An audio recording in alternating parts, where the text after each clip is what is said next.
Hi guys, welcome back to my channel. మనకు Andhra Pradesh health department నుంచి 10th inter degree అర్హతతో పరీక్ష లేకుండా అయితే జాబ్స్ అయితే రిక్రూట్మెంట్ చేయడానికి నోటిఫికేషన్ అయితే రావడం జరిగింది. దీనికి సంబంధించిన పూర్తి వివరాలు ఈ వీడియోలో ఎక్స్ప్లెయిన్ చేస్తాను. స్కిప్ చేయకుండా అయితే చూడండి. కొత్త వాళ్ళు ఎవరైనా నచ్చింటే లైక్ చేయండి, సబ్స్క్రైబ్ చేయండి, షేర్ చేయండి గైస్.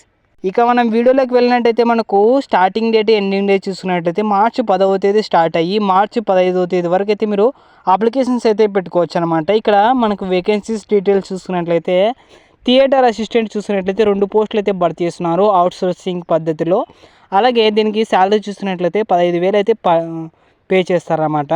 అలాగే ఫిజియోథెరపిస్ట్ చూసుకున్నట్లయితే 1 పోస్ట్ అయితే భర్తీ చేస్తున్నారు కాంట్రాక్ట్ పద్ధతిలో.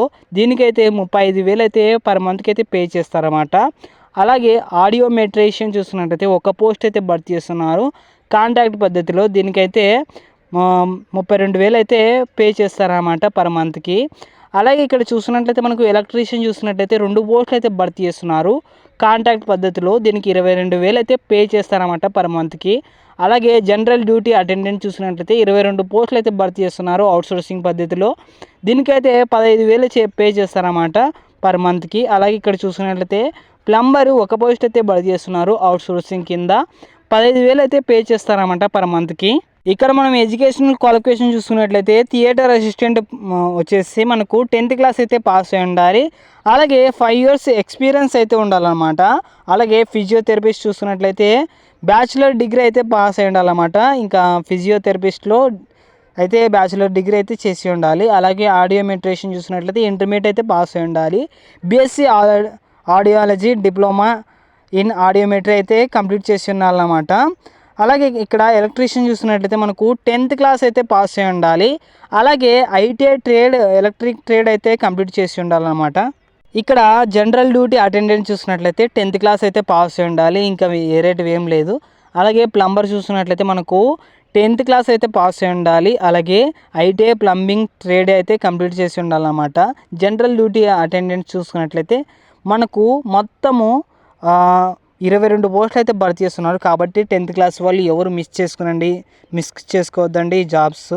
ఖచ్చితంగా అయితే మీరు అప్లికేషన్స్ అయితే పెట్టుకునండి గాయస్. మనకు పరీక్ష లేకుండా అయితే రిక్రూట్మెంట్ చేస్తున్నారు. ఇక్కడ మీరు చూసుకున్నట్లయితే మనకు రిక్రూట్మెంట్ నోటిఫికేషన్ ఎప్పుడు వచ్చిందంటే 10వ తరగతి మార్చి 10వ తేదీ అయితే వచ్చిందనమాట. ఇక్కడ మనకు టైం చూసుకున్నట్లయితే మార్చి 15వ తేదీ వరకు అయితే మీరు అప్లికేషన్స్ అయితే పెట్టుకోవచ్చు అనమాట. మీకు అప్లికేషన్ మెరిట్ లిస్ట్ ఎప్పుడు వస్తుందంటే మార్చి 27వ తేదీ వరకు అయితే వస్తుందన్నమాట. ఇక్కడ మీరు చూసుకున్నట్లయితే ఏజ్ లిమిట్ చూసుకున్నట్లయితే మనకు 42 సంవత్సరాలు అయితే ఉండాలన్నమాట. ఇక్కడ అలాగే ఎస్సీ ఎస్టీ బీసీ ఈడబ్ల్యూఎస్ వాళ్ళకైతే 5 years ఏజ్ రిలాక్సేషన్ అయితే ఉందన్నమాట. ఫిజికల్ హ్యాండిక్యాప్డ్ వాళ్ళకి 10 years అయితే ఏజ్ రిలాక్సేషన్ అయితే ఉంది. ఎక్స్ సర్వీస్ వాళ్ళకి 3 years అయితే ఏజ్ రిలాక్సేషన్ అయితే ఉందన్నమాట. ఇక్కడ ఫీ చూసుకున్నట్లయితే ఓసీ క్యాండిడేట్స్ వాళ్ళకి 250 అయితే పే చేయాలన్నమాట. ఎస్సీ ఎస్టీ బీసీ వాళ్ళకైతే ఎలాంటి ఫీ పే చేయాల్సిన అవసరం లేదు. ఫిజికల్ హ్యాండిక్యాప్డ్ వాళ్ళకి కూడా. ఇక్కడ సెలక్షన్ ప్రాసెస్ చూస్తున్నట్లయితే మనకి ఎలాంటి ఎగ్జామ్ అయితే ఉండదన్నమాట. మీరు అప్లికేషన్స్ పెట్టుకున్న తర్వాత ఎవరెవరిని మార్క్స్ని బట్టి వాళ్ళని అయితే పోస్ట్ అయితే భర్తీ చేస్తారన్నమాట. కాబట్టి 10th క్లాస్ పాస్ అయిన వాళ్ళందరూ అప్లికేషన్స్ అయితే పెట్టుకోండి. ఈ జాబ్ ఆపర్చునిటీ అస్సలు వదులుకోవద్దండి.